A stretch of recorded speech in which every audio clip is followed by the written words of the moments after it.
Saudara Presiden ke-7 Republik Indonesia Joko Widodo menemui kader Partai Solidaritas Indonesia di warung kopi Klotok Seminyak Bali. Sejumlah petinggi termasuk Ketua Umumnya Kaisang Pangarep terlihat hadir.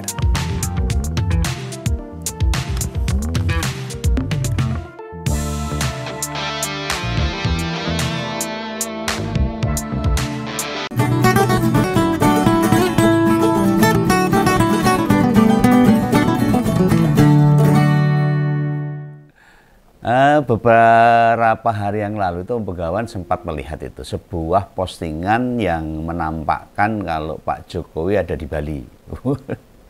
Wajahnya masih kepu-kepu pakai udeng Bali. Awalnya ya rada penasaran aku, kok tumben punya acara di luar kota. Ada acara apa di sana?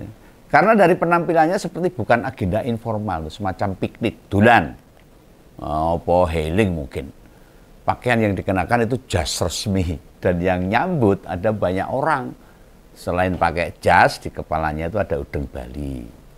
Dia gak hanya sendiri, tampak Bu Iriana, terus bungsunya yang juga mengenakan jas, disertai Erina Gudono, itu istrinya. Meski pas jalan keluarga Pak Jokowi itu agak berjarak itu, di video terlihat ada Pak Ahmad Ali, Ketua Harian PSI yang baru.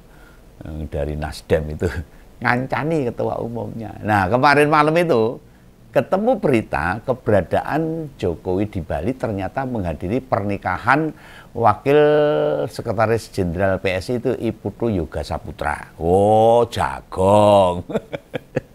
Tahu Jagong itu mendatangi resepsi itu. Ya, aktivitas begitu, sesuatu yang Om Begawan kira itu biasa, Om Jagong lumrah loh. Jenenge wae diundang. Ada undangan resepsi. Ya, setelah itu rupanya terjadi pertemuan. Beberapa petinggi PSI, juga kader. Nah, informasi ada pertemuan itu diperoleh dari postingan medsos PSI. Yang menampilkan Pak Jokowi dengan beberapa kader, juga petinggi PSI, ada Siskris, lalu Sekjen Raja Juliantoni, Bro Ron, dan juga masih banyak lagi. Rupanya mereka sedang di kafe Klotok Bali sana. Kafenya namanya Klotok. Lu melihat ngono kuwi, kan dadi gumen Begawan ini. Mesti duduk acara resmi ning anu apa itu? Nyempel gitu. Jadi agenda partai itu disempal dikit, di selajatan itu loh. Jadi pas Jagong ya terus kumpul-kumpul. Lah nek ngono kuwi ya piye ngono lho, kok ora formal. Acara partai. Loh, dari beberapa sing tak baca yang Begawan nguplek-nguplek berita-berita berdasarkan keterangan juru bicara PSI, itu si Ceril Tansil itu menjelaskan bahwa mereka sedang melakukan pertemuan. Instruksinya itu dengarkan suara rakyat. Oh, judulnya dengarkan suara rakyat. Apa, belanja masalah aja kemarin yang dilakukan Gibran kan ada belanja masalah. Yaitu kata Ceril pada media. Tentu saya dimaksud instruksi, ya berarti apa yang disampaikan Jokowi kepada para kader PSI kan. Aku kan juga bingung ini. Gak mudeng loh. Ini sebuah peristiwa politik. Sing jian ini membagongkan sekali. Dalam konteks pertemuannya dhewe kuwi lho. Lah kok memanfaatkan di sela-sela hajatan. Ora duwe anggaran khusus pertemuan formal gitu loh. Nah, ini karena partai gede. Partai yang punya mantan presiden loh. Oh, ngono kuwi ora masuk bos. Dilihat dari pakaian yang dikenakan.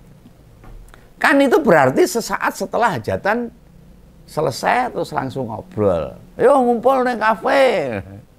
Kayak teman-teman saya tuh nek buat rapat ning endi terus, "Oh, wedangan yo."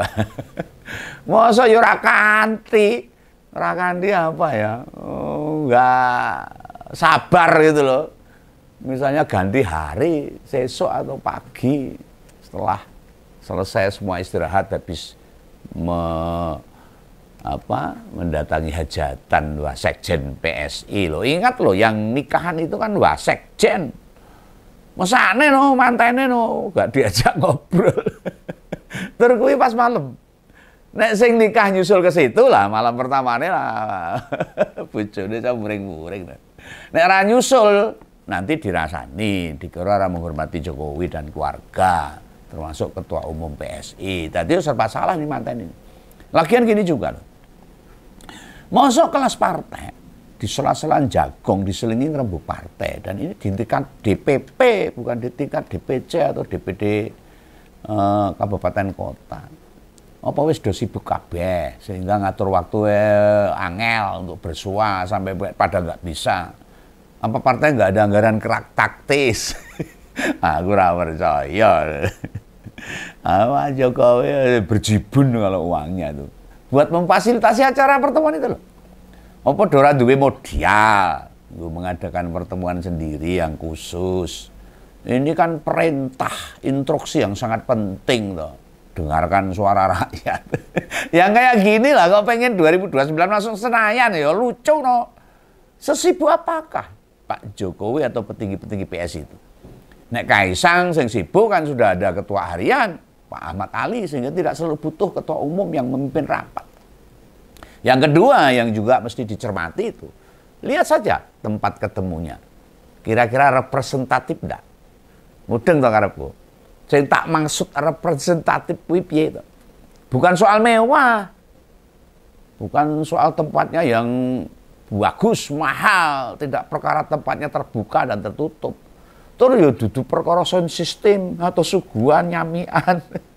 Termasuk kebutuhan sound system barang. Itu di situ yang tak kritisi.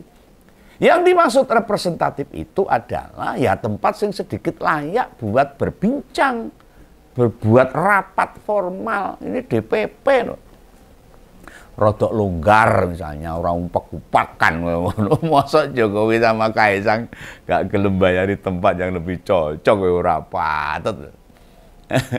Harusnya kan lebih bijak kalau dibiayai. Mau tempat outdoor ora apa-apa, gak ada suguhan ya itu kan bukan urusan penting. Ning ya mbok ora sing nguyuk-uyukan ngono lho.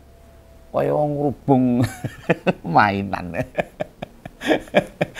Nah, delok situasinya itu genah dadakan itu, tidak direncanakan. Istilahnya ada yang menawarkan buat memanfaatkan kehadiran Jokowi di Bali. Lah apa sadurunge ketemu ora iso ngira-ira sing bakal teko sapa kabeh. Akan ada berapa partisipan ya. Yang ikut gabung bareng pada acara hajatan itu loh. Sehingga kemudian bisa dicarikan tempat yang lebih memadai, sehingga ngomongnya itu kan jadi lebih formal, lebih serius gitu loh. Ini instruksi loh ini. Loh gimana mau berjuang keras toh? Piye menghadapi pertarungan politik, bilang rebuk sesuatu yang penting saja kesana nih mung sak-sae, sak-anane. Nah ini kritikan dari rakyat. Saya bukan orang partai loh. Semua partai tak kritik.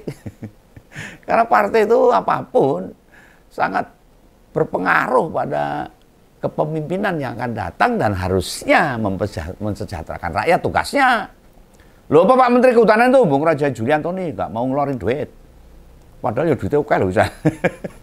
Ya tentu nggak pakai dana taktis menteri, jangan. Nggak boleh ya. Masa iya gak kuat bayari buat kepentingan partai? Nggak mungkin lah. Situ kan menteri. Ya karena keluarga Solo juga ora umum. Selain itu ngadain pertemuan, usai jagong, resepsi itu tingkat efektivitasnya kan piye gitu loh. Mepet. Apa ya longgar waktunya? Apa gak keburu malam serta tenaganya masih ada. Wes kesel. Ngono kok katanya berbincang serius. Kabarnya itu. Apa hal yang serius dibicarakan? Bila melihat gambar atau rekaman yang diunggah PSI itu, Mbak Ceril sampai menambahkan ada instruksi yang disampaikan Jokowi buat mendengarkan suara rakyat. Apa wingi orang ngrungokke suara rakyat atau bos. Oh pegawane malah guyu ngebaca cerita Mbak Ceril ini. Kira-kira PSI itu mudah nggak? Suara rakyat itu yang seperti apa? Atau yang bagaimana? Menurut PSI itu. Cobalah ngompor tak tanya itu, di tengah situasi yang tidak menentu sekarang ini, pernah dengar suara atau sikap PSI itu gimana menghadapi situasi yang kayak gini? Ada yang komentar, renek. Dudu dari suara resmi partai. Sewaktu banyak demo di berbagai tempat, memprotes tunjangan perumahan anggota DPR. Tahu sikap Partai Gajah Biek. Lalu kemudian tentang maraknya keracunan MBG, apa sikap PSI? Belum lagi tuntutan rakyat 17+8. Anda bisa menjelaskan gimana pendirian PSI? Oh, renek. Nggak ada loh sekarang ada instruksi dengarkan suara rakyat. Rakyat yang mana? Terhadap tudingan perkara ijazah palsunya Jokowi misalnya, sama yang mempertanyakan keraguan pendidikannya Gibran di Australia dan Singapura, kita nggak ngerti sikap Partai Gajah itu gimana.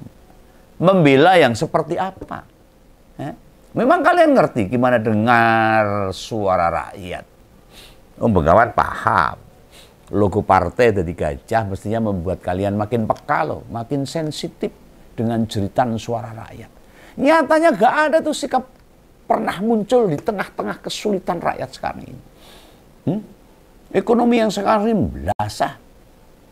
Hidup masyarakat yang semakin terjepit, pajak naik, karu-karuan, ugal-ugalan, banyak PHK. Daya beli masyarakat turun. Pasar-pasar tradisional pada sepi. Apa komentar PSI? Nggak ada. Logo partai sudah berganti loh. Cara PSI bekerja sekarang malah mengalami penurunan kalau melihat saya seperti ini. Apalagi dengan masuknya Pak Ahmad Ali yang pengen didongkrak PSI ini. Yang semakin malah belasa loh. Dibandingkan sama periode sebelumnya. Ketika dipimpin Grace Natali atau Bro Giring itu. Di zaman kepemimpinan Sis Grace dan Bro Giring masih lumayan. Ada kritik yang diberikan kepada pemerintah, baik untuk pemerintah nasional sampai di daerah. Lah anak sekarang, saiki, renek, belas. Apa ngeritik Bapak Dewe? Mau ngeritik Mas Dewe? Mulai situasi politik nasional sampai isu-isu lokal, PSI diam seribu bahasa. Ya jelas kalau paham, Begawan paham lah kalau mengkritik ya. Permasalahan Gibran kan nggak mungkin. Kritik Jokowi yang sekarang lagi banyak sorotan baik negeri, dalam negeri, luar negeri dan sebagainya. Ya nggak mungkin. Akhirnya belasah-belasah.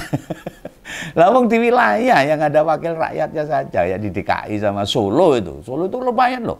Itu punya fraksi sendiri. Buktinya kayak tunawicara kabeh. Ceklak. Apa fungsi dengarkan suara rakyat bila tidak menimbulkan respon balik? Sudahlah, gak usah aneh-aneh. Jangan ngarang-ngarang dengarkan suara rakyat. Kalau memang pertemuan di Bali itu sebenarnya kelasnya mau teng-teng cerit.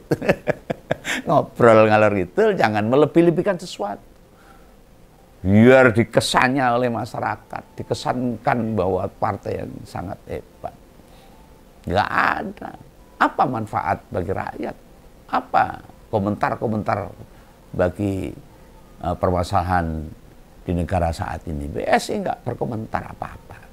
Diam. Bila tidak adalah hal yang krusial, ya sekedar temu kangen sama Jokowi aja mungkin. Ya sampaikan apa adanya. Wong dora mudeng. Dengarkan suara rakyat. Lah Pak Jokowi dhewe lho saiki wis ora gagas. Rakyat ameh tersiksa kayak apa? Wes tidak dipedulikan, malah bahkan ditakoki jasai malah akan dipenjarakan sing nakoki.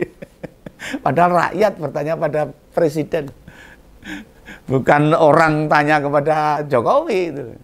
Nah pasar sepi, daya beli melemah, pengangguran meningkat, pejabat banyak diisi lingkaran istana. Gak ada tuh nada mengkritik dan memperjuangkan suara rakyat. Sing digagas mereka ya hanya jabatannya. Yang dimaknai rakyat sama Jokowi ya sebatas anak-anaknya, relawannya, suara-suara kader PSI. Nah, secara formal status Pak Jokowi di PSI itu, menurut pengetahuan saya itu kan nggak ada, belum. Nah status di negara ya wis dudu sopo-sopo, pensiunan. Ini bukan berarti Jokowi dilarang bicara di depan para petinggi PSI, enggak, bukan begitu. Bagi Om Begawan, ini kan hanya sekedar golek berita, memanfaatkan momentum ben terus dipantau, dibaca, dingerteni oleh rakyat Indonesia. Tetapi semakin bunyuk, Mau disebut konsolidasi, ya ora pas. Bukankah Jokowi tidak punya status apa-apa di PSI? Kok tadi di bahasanya instruksi dari Jokowi, kan aneh. Masa kader PSI dikasih instruksi sama orang yang tidak berada di struktur partai? Aku bingung kalau motifnya pasti ya menghubungkan sosok ketua Dewan Pembina yang sampai sekarang belum ditunjuk loh. Kaisang waktu itu pas pelantikan minggu kemarin bilang Dewan Penasihat berinisial J. Biar ada yang pikirannya kita itu inisial J itu ya mengarah Jokowi itu. Ini Bengawan harus yakin itu bukan Jokowi J itu, melainkan Jeffrey Giovanni. Nek gak percaya buktikan saja. Gak akan Jokowi itu bergabung ke partai. Kan sudah banyak relawan yang ngancam. Bila bergabung ke partai, iso bubar jalan organ relawan. Yang meskipun relawan sekarang ya wis blasah-blasah. Rasa main tebak-tebakan receh gitu. Dikira kita ini nggak mudeng. Yang ingin publik dengar apa sih visi Kaisang sebagai ketua umum PSI di kepemimpinan kedua ini? Apa yang mau diperjuangkan PSI? Dan apa sikap PSI terhadap isu-isu yang ada sekarang ini? Ojo nyauri pertanyaanku dengan jawaban 2029 PSI akan masuk Senayan loh. Mengko malah dadiku. Iku dudu visi ya Le, itu target alias capaian yang mau dituju. Kowe mudeng ra visi karo turunan dari visi di ART PSI. Di masa jabatan yang kedua itu lu pelajari itu. Jadi ketua umum partai itu harus paham tentang ADART, paham dengan visi, targetnya seperti apa, harus paham, ditakoi jok kleru. Mau kau bawa kemana partai gajah? Nek visi kepemimpinannya ketua umum baik gak clear, gimana ngebawa partai? Sementara Valdo Maldini, petinggi PSI yang lain pada media bilang gini ya, yang butuh Jokowi itu PSI. Bukan Jokowi butuh PSI. Seolah-olah menggambarkan Jokowi itu sudah selesai dengan dirinya sendiri. Dorong bos. Ngono kuwi arane gablis itu. Enggak ada. Aslinya ya Pak Jokowi saya butuh sama partai. Butuh cawe-cawe. Nek ra ono PSI, memang kayak saya dadi ketua partai apa? Partai umat. Ngene Amin Rais yo kena mungkin. Jadi pertemuan Jokowi itu dengan para kader-kader PSI di Bali, ya, serta petinggi PSI di Bali juga, tidak akan memberikan pengaruh apapun bagi rakyat, bagi negara, bagi bangsa ini, dan bagi partai PSI itu sendiri. Orang yang pengaruh. Ini prediksi Bengawan. Analisa Bengawan. Jadi jangan salah paham, jangan sakit hati, jangan mengira Bengawan itu iri. Tidak. Pesan Bengawan ya, salam Bengawan. Dadah.